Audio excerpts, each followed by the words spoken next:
दोस्तों नमस्कार। आज हम मौजूद हैं बरेली कॉलेज छात्र संघ में अध्यक्ष रहे अनुराग सिंह नीटू के पास। ये वही अनुराग सिंह नीटू है, कभी बरेली कॉलेज के कैंपस के अंदर छात्रों के लिए संघर्ष करते थे, चाहे मुद्दा हॉस्टल का हो, चाहे छात्रों को वजीफा ना मिल रहा हो या छेड़छाड़ जैसे मुद्दे रहते हो। जब भी किसी लड़के लड़की की शिकायत आई, हमेशा प्रिंसिपल के पास पहुंचते थे, उसकी समस्या का समाधान करते थे। अब अनुराग सिंह नीटू पूरी तरीके से सियासत में सक्रिय हो गए हैं, समाजवादी पार्टी में शामिल हुए हैं और कैंट विधानसभा से टिकट के प्रबल दावेदार भी हैं। आज हम आपसे बात करने आए कुछ खास मुद्दों पर, जिसमें क्यों ज्वाइन किया आपने समाजवादी पार्टी, क्या दिख रहा है भविष्य, किस तरीके से कर पाएंगे जनता की सेवा, इन तमाम मुद्दों पर बात करते हैं अनुराग सिंह नीटू से। अनुराग सिंह नीटू, आप कैंट विधानसभा से समाजवादी पार्टी के प्रबल दावेदार हैं, सक्रियता आपकी बता रही है। क्या है आपका सियासी सफरनामा? मेरे दर्शक आपको देख रहे हैं, जानना भी चाहेंगे। अनुराग जी, पहले तो दर्शकों और सभी मेरे स्वतंत्रक भाइयों नमस्कार। मैं अनुराग सिंह नीटू, मेरा एक पास में गांव पड़ता है बेनीपुर सादात, वहाँ का मूल निवासी हूँ। मेरे बाबा फ्रीडम फाइटर रहे, देश की आज़ादी में उन्होंने सहयोग किया और मैं 2003-04 में छात्र संघ का चुनाव हुआ, उसमें छात्र संघ अध्यक्ष बना। उसी साथ साथ मैं लगातार सामाजिक गतिविधियों में काम करता रहा, समाज के लिए अच्छे से काम उठाता रहा। जैसे अपने कॉलेज में हमने छात्रों के लिए कई बार आंदोलन किए, छात्रों के लिए कि यहाँ कुछ रोजगार मिले। पार्टियों को हमने धरना दिया कि छात्र वहाँ बेरोजगार घूम रहे हैं, तो ये सब चलता रहा। उसके बाद समाजवादी पार्टी ये कब की बात है जब छात्र संघ का आपने चुनाव लड़ा था, और कैसे किससे फाइट हुई थी, कैसे जीते? छात्र संघ का चुनाव मैंने 2003-04 में लड़ा था और मैं निर्दलीय था।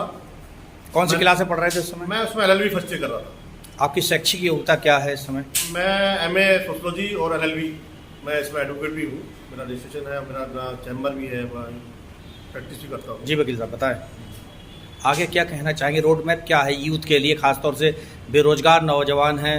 बीते दिनों चर्चा हुई थी make in India, made in India, लोग इंतज़ार देख रहे थे कब भारत में बनाएंगे, कब भारत में फैक्ट्रियाँ कंपनियाँ आएंगी।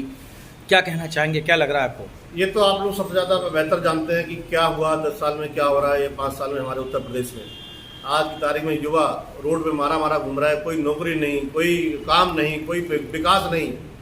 इससे पहले समाजवादी पार्टी सरकार थी, इतने पुल बनवाए, इतने निर्माण भवन बनवाए, इतनी रोडें बनवाए, इतने बड़े बड़े हाईवे बनवाए। क्या 5 साल हो गए, आज भी इस सरकार में कुछ बना है? कुछ नहीं बना। केवल हवाई ये करेंगे वो करेंगे, नौकरियां देंगे। अब चुनाव आने वाले हैं, पेपर में देखा आपको लगातार निकलेगा कि 3000 नौकरी दे दी मैंने, 5000 नौकरी दे दी, कुछ नहीं दे रहे। युवा इस समय पूरे उत्तर प्रदेश में बेरोजगारी का बहुत बड़ी मार है। और मेरे दर्शक ये भी जानना चाहते हैं कि आपने बाकायदा सक्रिय सियासत शुरू कर दी है, समाजवादी पार्टी को ही चुना है, ऐसा क्यों? बसपा भी थी, कांग्रेस भी थी, भारतीय जनता पार्टी और दल भी थे, आम आदमी पार्टी भी थी, तो आपको सबसे ज़्यादा इन सब पार्टियों में केवल समाजवादी पार्टी ही क्यों लगी? मैं 2012 से बीजेपी में काम कर रहा था, बीजेपी पार्टी में था। आज मुझे 2012 से 10 साल करीब होने जा रहे हैं, लेकिन उनकी कोई भी नीति समाज के बारे में नहीं रही, ना देश के बारे में रही। आज बड़ी बड़ी कंपनियां वो सब बेची जा रही हैं, बड़े बड़े उद्योग बेचे जा रहे हैं, ट्रेन जैसी जो चीज़ जो सरकारी संस्था उनको बेचा जा रहा है। ऐसा लग रहा है कि जैसे सब प्राइवेट कर देंगे, सब ये बड़े बड़े लोगों को ये पूरा देश बेचने की फिराक में है। फिर मुझे मालूम पड़ा कि समाजवादी की नीतियों के बारे में मैंने जाना, लोगों के बारे में मैंने लोगों से चर्चा करी कि समाजवादी क्या कर रही है।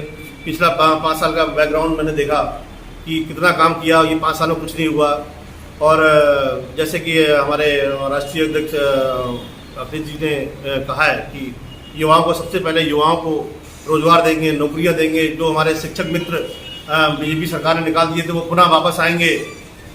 और तमाम ऐसे वादे जो अखिलेश जी ने किए हैं वो सब सामाजिक हित के लिए किए हैं 100%। और जो उन्होंने पहले भी अपनी सरकार में वादे किए थे तो और पूर्ण किए थे सारे वादे, इस बार भी जो वादे किए हैं वो भी पूर्ण होंगे। भारतीय जनता पार्टी आपने छोड़ दी, जब भारतीय जनता पार्टी से आपको क्यों इतनी नाराजगी है, क्या वजह है भारतीय जनता पार्टी से नाराजगी और लगाव समाजवादी पार्टी से? भारतीय जनता पार्टी ने क्या किया? 5 साल होने जा रहे हैं, आज तक मुझे बता दो कोई नया निर्माण किया हो? जितने भी हाईवे, जितने भी अस्पताल, 300 अस्पताल बेड किसने बनवाया? समाजवादी पार्टी ने। आज उनको वहाँ डॉक्टर भी उपलब्ध नहीं करा मिल रहे हैं। उसको कोरोना अस्पताल घोषित कर दिया। अगर आज तो कोरोना अस्पताल घोषित कर दिया, अच्छी बात है, किसी देन है, हमारे समाजवादी पार्टी की देन है। अगर ये अस्पताल नहीं होता 300 बेड का तो हमारे कोरोना के मरीज कहाँ जाते? जो आज जो गंगा में लाशें बह रही हैं, ये क्या है? कोई व्यवस्था नहीं, सारी व्यवस्था है।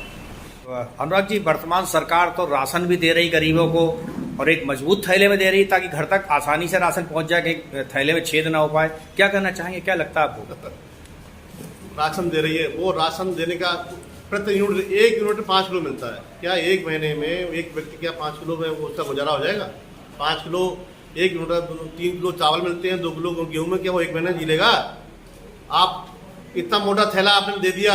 ये प्रचार, मेन मकसद इनका मेन मोटर था कि वहाँ भारतीय जनता पार्टी का प्रचार हो, उसमें योगी जी का फोटो लगा है और वहाँ प्रधानमंत्री जी का फोटो लगा हुआ है।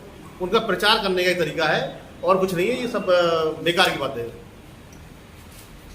दर्शक आपको देख रहे हैं, क्या अपील करना चाहेंगे हमारे दर्शकों से? मैं सभी अपने साथियों, बुजुर्गों और आदरणियों से निवेदन करूंगा कि मैं आपके बीच आ रहा हूं चुनाव लड़ने, तो 125 कैंट विधानसभा से आप हमें सपोर्ट करिए, हमारा समर्थन करिए। हम वही अनुराग सिंह नीटू हैं जो कॉलेज में आपका साथ दिया था। हम वही अनुराग सिंह नीटू हैं जो हर रास्ते में आपके समय खड़े हुए थे और आगे भी हर रास्ते में आपको मिलेंगे, हर जगह मिलेंगे, हर समय काम आएंगे। हम वही अनुराग सिंह